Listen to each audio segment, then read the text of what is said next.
Hi, and welcome to the Nuclear Snail channel. In this episode, I will talk about pants. Since all of you have been asking stuff about pants all the time, how to make pants, how to mod pants, where to get pants, how do I deal with pants, the amount of questions is understandable. It's one of the most complicated piece of clothing that you can get to deal with when designing a costume.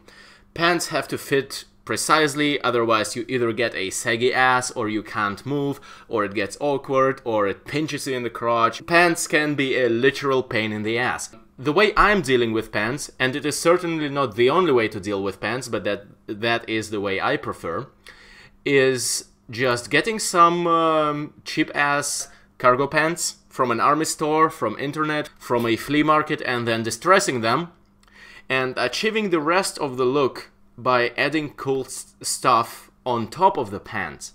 The mistake number one beginners make when thinking about pants is thinking literally pants instead of thinking lower body design. If you look at this picture, what I've did here is a lower body design.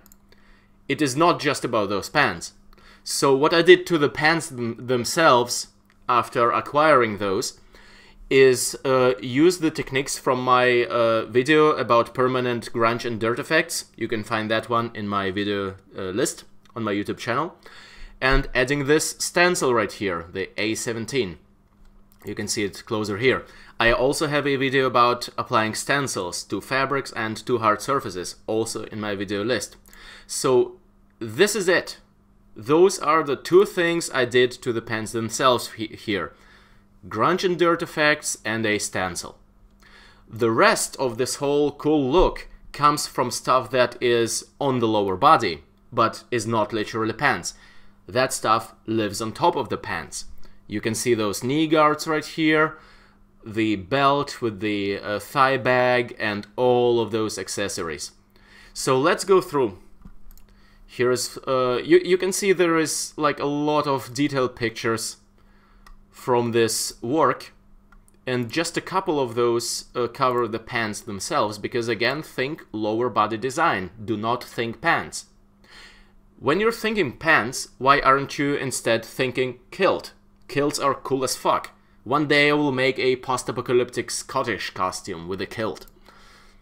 So yeah, check out just how much work and how much detail I have put into everything that is not the pants themselves.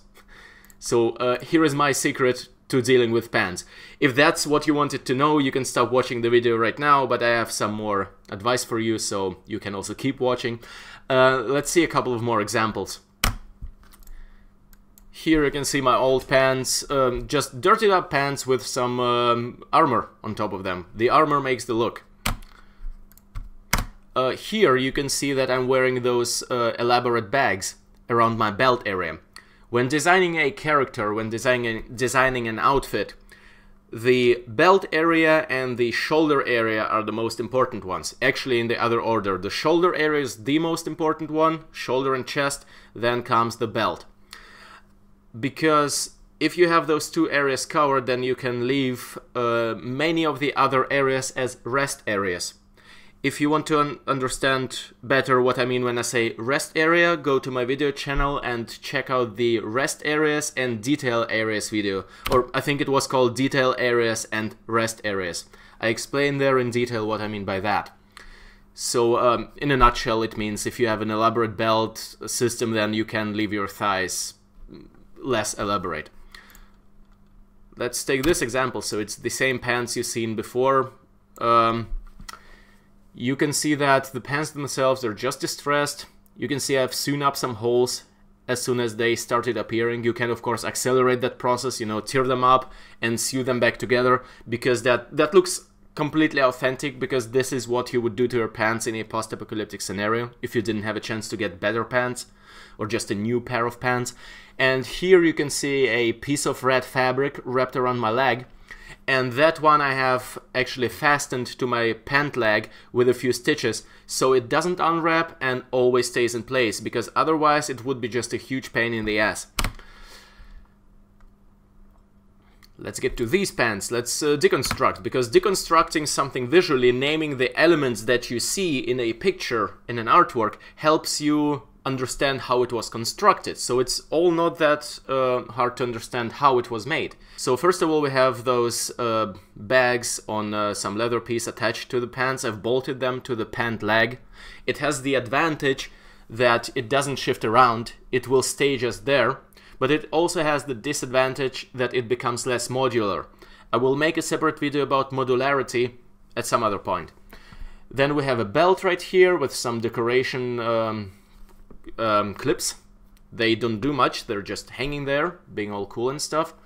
A logo right here on the belt, another bag on the belt. This large stencil, of course, catches the eye and makes a lot of the look of the pants. It's basically the eye catcher in this work. And then we have some smaller decals, this bad snake decal right here, and burlap, which is also, as you can see, it's fastened to the leg here and here and here. So just a couple of stitches is enough to hold it in place. You don't have to go through the entire thing, and sewing something onto a pant leg is a pain in the ass, but you have to do it. And under the belt you can see that there is some red fabric and some net fabric. You can see those better from the back right here. And these are also fastened in a couple of spots to the pants so that they remained wrapped in exactly the way I wanted them to remain wrapped. Because by having details like this being wrapped in some precise, beautiful way, you can achieve a lot of impact. So something that appears to be random, such as this burlap thing, for example, or those pieces of red fabric and net, they're mostly carefully constructed. If you are doing random folds, random chaotic parts, you have to control the chaos. You can't just wrap a piece of burlap around the leg and it looks good. No. Most of the times it won't. You will have to, fiddle with it until it does. But that is a separate topic altogether. Alright, now where to get pants? As I said, internet, army stores and so on and so forth. You can get $20 to $30 or euros expensive pants almost anywhere. Just knock yourself out. If you're looking for something that will last really long in tactical situations or in hardcore LARP, or when you're like running around in front of the camera all the time, basically all the stuff that I do, expensive tactical pants. And if you do not do this kind of stuff often like I do, it might not be worth it to you. But even if you do as much as play airsoft regularly or go to a LARP event regularly, but as a beginner you don't need that. Just do as I did for like 10 years, get some cheap pants for 30 bucks, distress them, add some stencils, and add a shitload of cool stuff on top. And to be honest, here in my lower body design, to complement the top armor, there would have to be some black armor plates on my shins. But I didn't do it because I didn't have the time. So I hope this helps. And if it does, then please check out the first link in the video description, which leads to my Patreon campaign. And if you become a Patreon supporter, you will be helping me create more videos like this for you and everyone else. And also like, comment, subscribe, share this video with your friends, and I hope you will have fun getting your pants, modding your pants, wearing your pants, and especially not wearing your pants. And if you have like cool stuff like a post-apocalyptic kilt, then go ahead to my Facebook page and post that shit right onto my Facebook page. Alright, I will see you in the next